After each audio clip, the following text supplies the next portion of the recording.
നമസ്കാരം. രാഹുൽ ഗാന്ധി പണ്ട് പറഞ്ഞു താൻ ഇപ്പോൾ ഹൈഡ്രജൻ ബോംബ് പൊട്ടിക്കും, ആറ്റം ബോംബ് പൊട്ടിക്കും എന്നൊക്കെ വലിയ വിടുവാദമായി. ഒരു ബോംബും ഉണ്ടായില്ല, ഒരു ബോംബും പൊട്ടിയില്ല, പടക്കം പോലും പൊട്ടിയില്ല, ചീറ്റിപ്പോയി. അതാണ് സംഭവിച്ചത്. പക്ഷേ ഇപ്പോൾ രാഹുൽ മാങ്കൂട്ടത്തിൻ്റെ കയ്യിൽ ബോംബുണ്ട്, സംഗതിയുണ്ട്. ഹൈഡ്രജൻ ബോംബ്, ഉഗ്ര സ്ഫോടക ശേഷിയുള്ള ആറ്റം ബോംബ്, ന്യൂക്ലിയർ ബോംബ്, ഇതെല്ലാം കരുതി വച്ചിരിക്കുകയാണ്. ഇപ്പോൾ പൊട്ടിക്കില്ല, നാളെ പൊട്ടിക്കുമെന്ന് പറഞ്ഞ പോലെ രാഹുൽ ഗാന്ധി പറഞ്ഞതുപോലെ വിടുവായത്തം അടിക്കുന്നില്ല. രാഹുൽ മാങ്കൂട്ടത്തിൽ തന്ത്രപൂർവം അത് അതീവ രഹസ്യമായിട്ട് ഒളിപ്പിച്ചു വച്ചിരിക്കുകയാണ്. കേസിൻ്റെ വിധി കഴിഞ്ഞിട്ട് ഇത് ഓരോന്നോരോന്നായിട്ട് പൊട്ടിക്കുമെന്നാണ് അദ്ദേഹം പറഞ്ഞിരിക്കുന്നത്. പറയാതെ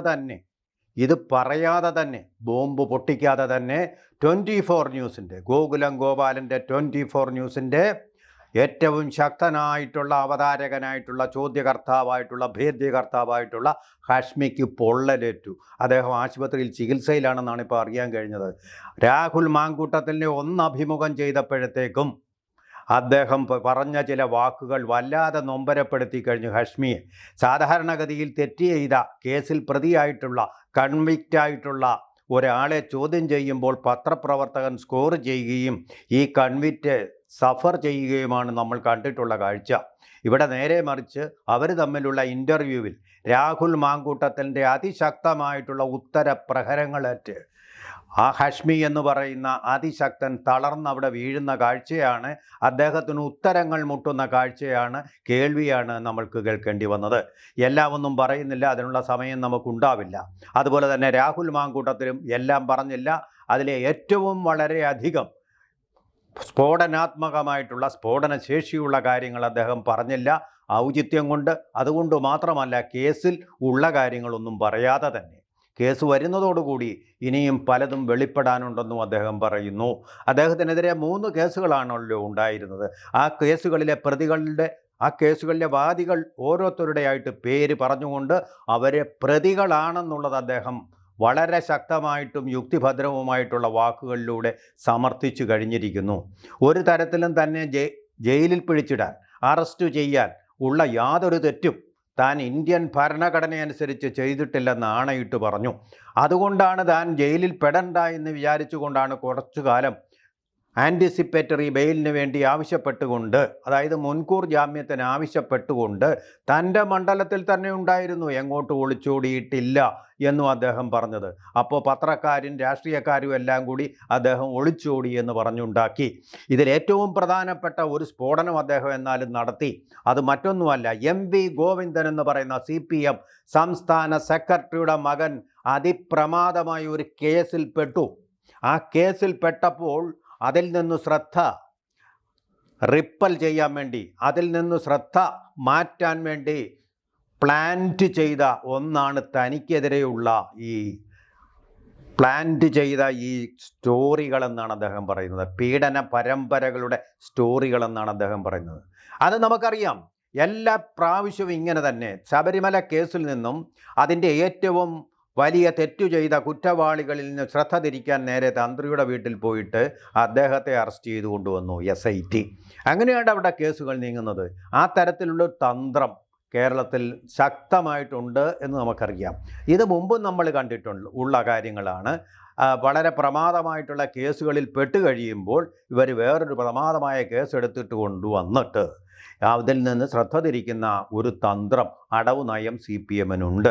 അതും അദ്ദേഹം പറഞ്ഞു. അതുപോലെ തന്നെ നമ്മൾ അറിയേണ്ട ഒരു കാര്യം, അദ്ദേഹം പറഞ്ഞത് ഇന്നുവരെ, ഏറ്റവും പ്രധാനപ്പെട്ട കാര്യം, ഇന്നുവരെ ഒരു സ്ത്രീയെ പോലും ആ സ്ത്രീയുടെ അനുവാദമില്ലാതെ ഒരു ഷെയ്ക്ക് ഹാൻഡ് പോലും കൊടുത്തിട്ടില്ല എന്ന് അദ്ദേഹം ആണയിട്ടുകൊണ്ട് പറഞ്ഞു, 100%. അതുപോലെ തന്നെ അദ്ദേഹം പറഞ്ഞൊരു കാര്യം, ഈ വാദികളായിട്ട് പീഡിതകളായിട്ട് കേസ് കൊടുത്ത പലരുടെയും എന്നല്ല 3 പേരുടെ അയച്ച മെസ്സേജുകളെല്ലാം തൻ്റെ കയ്യിലുണ്ട്. ഇത് കാണിക്കാം, നിങ്ങൾ വായിച്ചു നോക്കൂ. ഞാനിത് പറയുന്നില്ല, നിങ്ങൾക്ക് വായിച്ചു നോക്കാം, കാരണം ഇത് പബ്ലിക് കേൾക്കും. അതുകൊണ്ട് ഞാനിത് പറയുന്നില്ല, നിങ്ങൾ വായിച്ചു നോക്കൂ. എന്നിട്ട് അപ്പോൾ ഹാഷ്മി ചോദിച്ചത് അത് ഞാൻ വായിച്ചു നോക്കുന്നില്ല. പിന്നെ നിങ്ങളിത് വായിച്ചു നോക്കാതെ എനിക്കെതിരെ ആരോപണം ഉന്നയിക്കുന്നു. ആ അതിജീവിതകളെന്ന് അവകാശപ്പെടുന്ന അവരുടെ മെസ്സേജുകൾ കേട്ടിട്ട് എനിക്കെതിരെ കുറ്റാരോപണം ഉന്നയിക്കും. ഇത് ന്യായമാണോ? നീതിയാണോ? ശരിയല്ലേ? ഒരു കേസാവുമ്പോൾ രണ്ട് വശവും കേട്ടല്ലേ ഇന്ത്യൻ ജുഡീഷ്യറി, ഇന്ത്യൻ നീതിന്യായ വ്യവസ്ഥ, ഭാരതീയ ന്യായ സംഹിത അതെല്ലാം പറയുന്നത് അങ്ങനെ തന്നെയല്ലേ? രണ്ടു ഭാഗവും കേൾക്കുക. മുംബൈയിൽ 200ഓളം പേരെ തോക്കുകൊണ്ട് വെറുതെ വെടിവെച്ചു കൊന്ന നിരപരാധികളെ, നിരായുധരെ വെടിവെച്ചു കൊന്ന ആളിന് പോലും നമ്മൾ വക്കീലിനെ വെച്ചു കൊടുത്തു വാദിക്കാൻ അവസരം കൊടുത്തു. അതാണ് ഇന്ത്യൻ നീതി. ഇന്ത്യയുടെ നീതി അതാണ്, നീതി നിർവഹണം അതാണ്. അതിന് പോലും അവസരം കൊടുത്തില്ലെന്ന് മാത്രമല്ല പാർട്ടി തനിക്ക്. പക്ഷേ ഇതൊന്നുമല്ല തനിക്ക് ഏറ്റവും വിഷമമുള്ള കാര്യം. തൻ്റെ സഖിമാർ തന്നെ ചതിച്ചതല്ല, പക്ഷേ അതിലും വളരെ വിഷമമുണ്ടായ ഒരു കാര്യം, ഇത്രയും ആരോപണം ഉണ്ടായിക്കഴിഞ്ഞപ്പോൾ എൻ്റെ ബോധ്യങ്ങളുടെ അടിസ്ഥാനത്തിലാണെന്നും പറഞ്ഞ് തൻ്റെ ഉറ്റ സുഹൃത്തായ VD സതീശൻ തന്നെ പാർട്ടിയിൽ നിന്ന് പുറത്താക്കി സ്റ്റേണായിട്ട് നിന്നപ്പോൾ തൻ്റെ പക്ഷം എന്താണെന്നൊരു വാക്ക് പോലും ചോദിച്ചില്ല എന്നുള്ളതാണ്. തൻ്റെ പക്ഷം എന്താണെന്നൊരു വാക്ക് പോലും ചോദിക്കാത്തതിൽ തനിക്ക് വിഷമമുണ്ട്. അവരോട് ദേഷ്യമൊന്നുമില്ല. കോൺഗ്രസിൽ നിന്ന് പുറത്തു കയറ്റി കഴിഞ്ഞാലും എൻ്റെ മനസ്സിൽ നിന്ന് കോൺഗ്രസിനെ അവർക്ക് പുറത്താക്കാൻ കഴിയില്ല. ആജീവനാനന്തകാലം ഒരു മെമ്പർ പോലും അല്ലാതെ, ഒരു MLA പോലും അല്ലാതെ, ഒരു സ്ഥാനവും വഹിക്കാതെ താൻ കോൺഗ്രസ്സുകാരനായി തുടരും. ഇത്രയും കൂറുള്ള കോൺഗ്രസ്സുകാരൻ എവിടെയുണ്ട്? എന്തെങ്കിലും ഒരു സ്ഥാനം കിട്ടിയില്ലെങ്കിൽ ഉടനെ കോൺഗ്രസിൽ നിന്ന് BJPയിലേക്കോ CPMലേക്കും പോകുന്ന ആൾക്കാരെയല്ലേ നമ്മൾ കണ്ടുകൊണ്ടിരിക്കുന്നത്, മറിച്ചും തിരിച്ചുമൊക്കെ. ഈ കൂറോടുകൂടി പറയുകയാണ് അദ്ദേഹം. അതുപോലെ തന്നെ നമ്മളെല്ലാം തെറ്റിദ്ധരിച്ചതുപോലെ പെട്ടെന്നുള്ള ഒരു താരോദയമായിരുന്നില്ല തൻ്റേത്. കഴിഞ്ഞ 18 വർഷമായി അവിരാമം പാർട്ടിക്ക് വേണ്ടി പ്രവർത്തിച്ചുകൊണ്ട് KSUയിലൂടെ വളർന്നു വന്ന നേതാവാണ് താനെന്നും അദ്ദേഹം പറയുന്നു.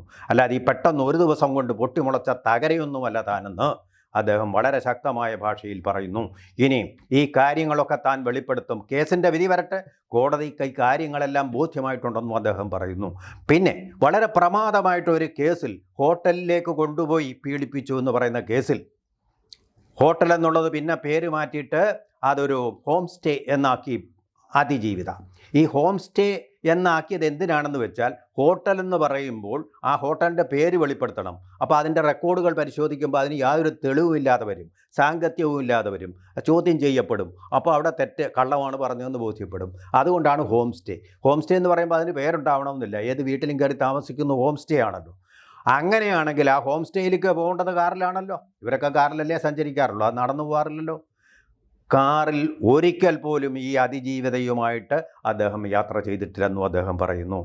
അതുപോലെ തന്നെ ഈ അതിജീവിതകൾ താനീ പറയുന്നത് പോലെ അവരെ പീഡിപ്പിച്ചു, അത് കഴിഞ്ഞ് പേടിപ്പിച്ചു എന്നൊക്കെ പറയുന്നത് കഴിഞ്ഞിട്ട് പാലക്കാട്ട് ഒരു 3 ബെഡ്റൂമുള്ള ഫ്ലാറ്റ് എടുക്കണം. എന്തുകൊണ്ടെന്നാൽ നീ കല്യാണം കഴിച്ച് കഴിയുമ്പോൾ നിൻ്റെ കുഞ്ഞുങ്ങൾ മൊത്തം അവിടെ താമസിക്കേണ്ടതല്ലേ, അതുകൊണ്ട് 3 ബെഡ്റൂം ഫ്ലാറ്റ് വേണമെന്ന ഉപദേശം നൽകിയ മെസ്സേജ് അദ്ദേഹത്തിൻ്റെ ഫോണിലുണ്ട്. അപ്പോൾ തന്നെ കല്യാണം കഴിക്കാമെന്ന് കപട വാഗ്ദാനം നൽകി തന്നെ പീഡിപ്പിച്ചു എന്ന് പറയുന്ന വാദം നിലനിൽക്കുന്നില്ലെന്നാണ് രാഹുൽ മാങ്കൂട്ടത്തിൽ വളരെ വ്യക്തമായ ഭാഷയിൽ പറയുന്നത്. അദ്ദേഹം ഒരു MLA ആണ്. ആ പറഞ്ഞ വാക്കിന് തീർച്ചയായിട്ടും ഒരു സാങ്ക്ടിറ്റി ഉണ്ടാവേണ്ടതാണ്. അത് കള്ളം പറഞ്ഞതാണോ ഇല്ലയോ എന്നുള്ളത് കോടതി തെളിയിക്കേണ്ട കാര്യമാണ്. കോടതിയുടെ നിരീക്ഷണത്തിലും അതുപോലെ കോടതിയുടെ വിധിക്കായും കാത്തിരിക്കുന്ന ഒന്നാണ്. അതുകൊണ്ട് അതിനെക്കുറിച്ച് അഭിപ്രായമൊന്നും ഞാൻ പറയുന്നില്ല. പക്ഷേ ഇദ്ദേഹത്തിൻ്റെ ഈ വാക്കുകൾ കേട്ട് അവിടുത്തെ കിടുക്കൻ ചോദ്യകർത്താവായിട്ടുള്ള ഹാഷ്മി തളർന്നു മയങ്ങിയിരിക്കുന്ന കാഴ്ച, വാക്കുകൾ കിട്ടാതെ ഉത്തരം മുട്ടിക്കൊണ്ട് തൊണ്ടവരണ്ടും ചുണ്ടുവരണ്ടും ഇരിക്കുന്ന ശരീരഭാഷയാണ് നമ്മൾ കാണുന്നത്.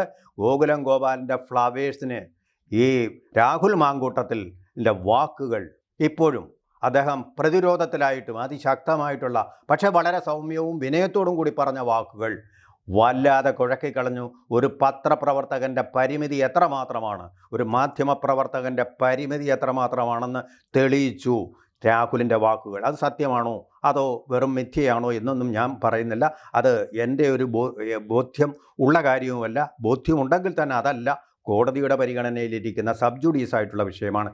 കോടതി വരട്ടെ. പക്ഷേ രാഹുൽ മാങ്കൂട്ടത്തിൻ്റെ മുഖത്തെ കോൺഫിഡൻസും അതുപോലെ തന്നെ കണ്ണുകളുടെ ചലനവും ഒക്കെ വെച്ചുകൊണ്ട് നമുക്കറിയാവുന്ന ഒരു ശരീരഭാഷയുടെ ശാസ്ത്രം അനുസരിച്ച് അദ്ദേഹം ഇത്ര ആത്മവിശ്വാസം കൈവരിക്കണമെങ്കിൽ, ഹാഷ്മിക്ക് അത്രയും ആത്മവിശ്വാസം നഷ്ടപ്പെടണമെങ്കിൽ രാഹുൽ പറയുന്നതിൽ എന്തൊക്കെയോ കാര്യങ്ങളുണ്ട്. അത് ബോംബായാലും കൊള്ളാം, പടക്കമായാലും കൊള്ളാം. അത് അറിയാൻ ഉള്ള ഒരു കാത്തിരിപ്പ് അനിവാര്യമാണ്. ആ കാത്തിരിപ്പിൻ്റെ അവസാനം എന്താണ് നമുക്ക് കിട്ടുക എന്ന് പറയാൻ പറ്റില്ല. പക്ഷേ ഇത് ചൂടേറിയ ഒരു ബോംബ് തന്നെയാണ്. ആ ബോംബിന് ചൂടുണ്ട്, സ്ഫോടനശേഷി ഉണ്ടോ എന്നുള്ളത് നമുക്ക് കണ്ടറിയാം. അതോ രാഹുൽ ഗാന്ധി പറഞ്ഞതുപോലെ വെറും നനഞ്ഞ പടക്കങ്ങളാണോ എന്നുള്ളത് നമുക്ക് കാത്തിരിക്കുക. അതെന്തായാലും അദ്ദേഹം ആദ്യമായിട്ട് കൊടുത്ത ഒരു ഇൻ്റർവ്യൂ, അദ്ദേഹത്തിൻ്റെ ഭാഷ പറഞ്ഞ ഒരു പ്രധാനപ്പെട്ട കാര്യമുണ്ട്, അത് മിസ്സാവരുത്. കാരണം ഇതൊരു മാധ്യമ സിൻഡിക്കേറ്റിൻ്റെ പണിയാണ്. 3-4 മാധ്യമപ്രവർത്തകർ ചേർന്ന് നടത്തുന്ന പ്ലാന്റഡ് സ്റ്റോറികളുടെ പരമ്പരയാണ് നമ്മൾ കണ്ടുകൊണ്ടിരുന്നത്. അങ്ങനെയാണെങ്കിൽ നമുക്ക് മിസ്ഇൻഫർമേഷനും അതുപോലെ ഡിസ്ഇൻഫർമേഷനും നൽകിയതിന് ആ പത്രപ്രവർത്തകർ ശിക്ഷിക്കപ്പെടേണ്ടത് തന്നെയാണ്. അതുതന്നെയാണ് രാഹുൽ പറഞ്ഞതിൻ്റെ സ്പിരിറ്റും. കൂടുതൽ വാർത്തകളും വിശേഷങ്ങളും നിങ്ങളിലേക്ക് എത്താൻ ABC മലയാളം സബ്സ്ക്രൈബ് ചെയ്യുക, ബെൽ ബട്ടണും അമർത്തുക.